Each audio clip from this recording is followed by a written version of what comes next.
You are watching the National News Desk, America's News Now. I'm Jan Jeffcoat, and right now a desperate manhunt underway in Utah to find the suspect in the assassination of Charlie Kirk. A news conference just wrapped up in Utah. We want to get right to Mark Boyle at the live desk. You know, Mark, I was taking some notes here as we listened to that news conference.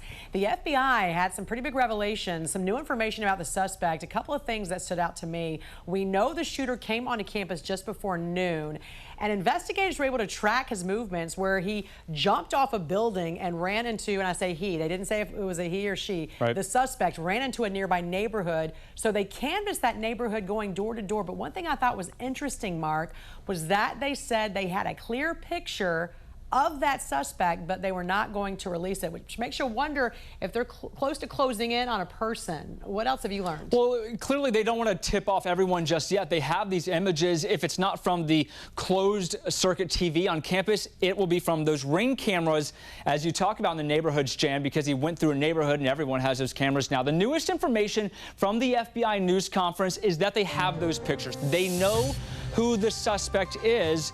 They have not made them public yet. If you missed the briefing, here's part of what the FBI just gave in terms of the update. The suspect blended in well with a college institution. We're not releasing any details right now, and we will soon. But right now we're not. But that individual appears to be of college age.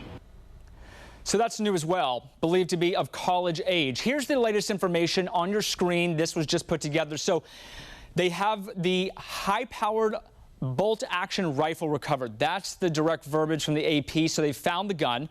The Ring camera shows the suspect in the neighborhood. That will be key. 11:52 a.m. walked up the staircase and then onto the roof. So we now have that confirmed that, in fact, the shooter was on the roof. After the shooting, they say he jumped off and then ran to nearby neighborhoods. This all happened at the Utah Valley University there in Orem, Utah. That's where Charlie Kirk had been speaking at a campus event attended by maybe 1,500 to 2,000 people is the estimate right now. As he was speaking, that shooter, one shot, came out from the roof and hit Charlie in the neck. We're going to show you some of that video right now, warning you it is disturbing to watch. Counting or not counting gang violence? Oh my God. And then take a look at this video here. This is of Charlie's security team.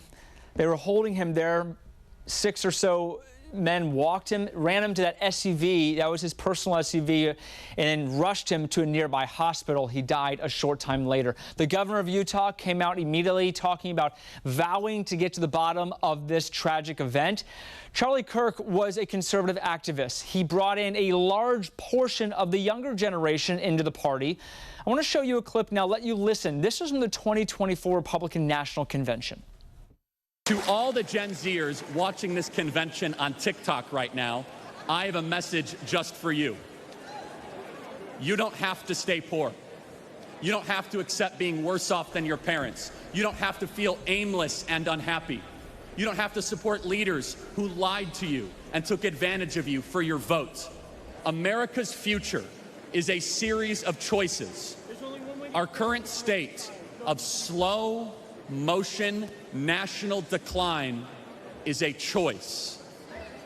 This November, we're going to choose success. We're going to choose to put the future of Americans first.